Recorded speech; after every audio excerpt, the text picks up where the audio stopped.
I tried to scrap it because it's so heavy, but nobody will take it because it has radioactive stickers all over it.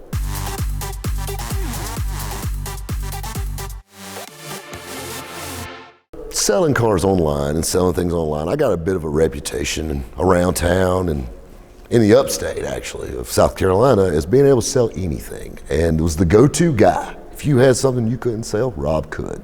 I always knew a guy or had a way or something.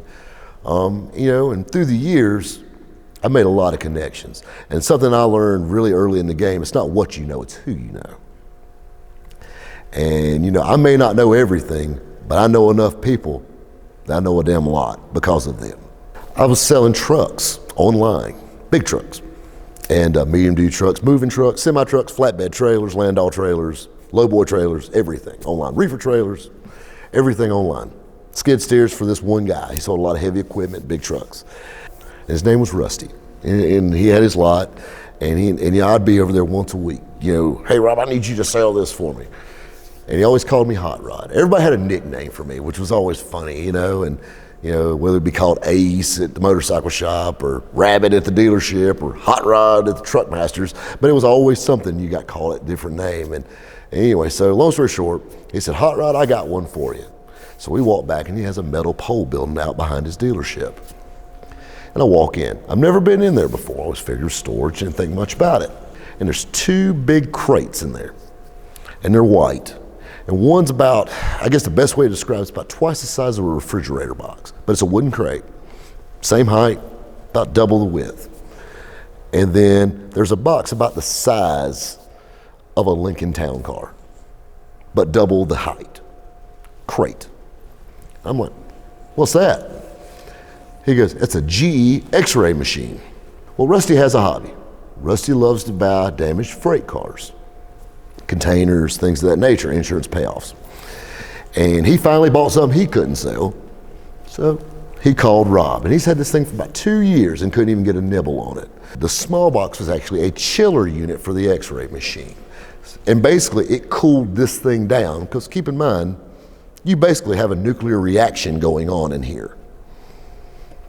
And I'm being asked to sell this. And he said that people actually take the chiller units and convert them to ACs and to cool a large building with it. But he said, I didn't want to separate it because I know I'll never be able to sell the other half.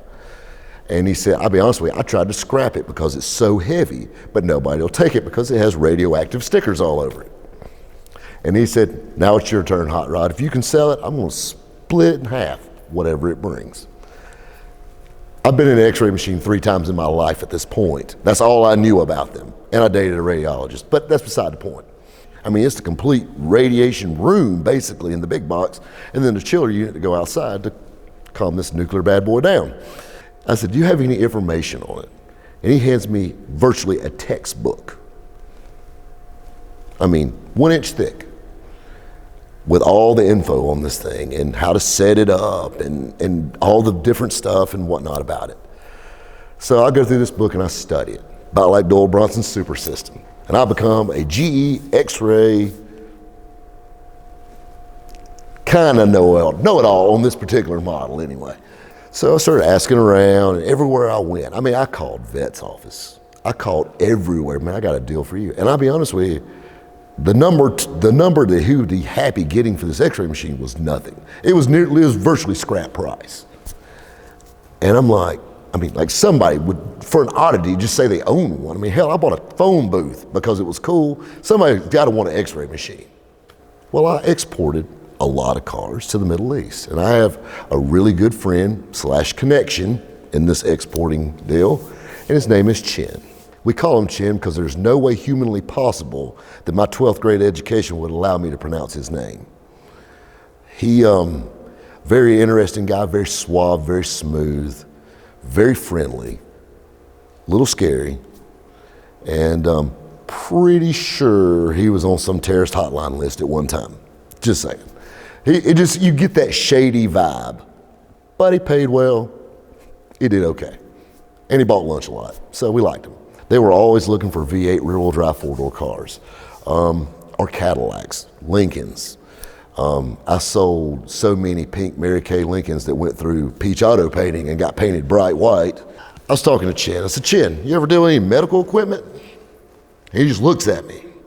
He said, no, that's not really my forte. He said, I can do a little asking around. And I'm like, all right, well, just last it was said about it. A few weeks goes by, and every week, old Rusty, I'd come by the truck shop, and you sell my x-ray machine yet, Hot Rod? I'm like, not yet. You know, and I'm thinking, it's really racking my brain. 2 weeks done went by, and I done called Chin. Chin, you find anything out? Not yet. I'm thinking, great. Finally, the one thing that whoops my ass is an x-ray machine to sell. Really, I'm just like down the dumps about it, you know, and I kind of put it out of my mind a little bit with Chin already, you know. I mean, I'm just taking that as the polite way of saying, hey, I don't have nothing for you. Well, Chin calls me up, and he says, do you still have the x-ray machine? Yes, we still have it. I'm glad you called when you did, you know. It wasn't exactly setting the woods on fire with any of the other ones I've set out, you know. He made me a very, very large offer on this machine. Now keep in mind, this machine new cost $148,000. And this was in 2003. You know, the original deal was if I sold this x-ray machine, we split it.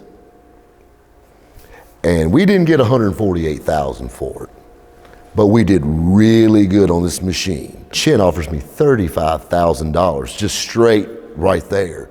And I was dumbfounded when he first said it, you know, and I guess he was ready for me to come back with another number, and I'm like, we'll take it. There was only one catch. We had to peel those radioactive stickers off and get it on a flatbed and get it to a container ship to go to the Middle East. And I don't know exactly where it went in the Middle East, and that's one of those parts of the story right there where I don't even want to talk about it anymore or anything like that, because I don't want to imagine what they're doing with it out there. Like I said, that was actually probably the craziest thing I've ever sold in my life.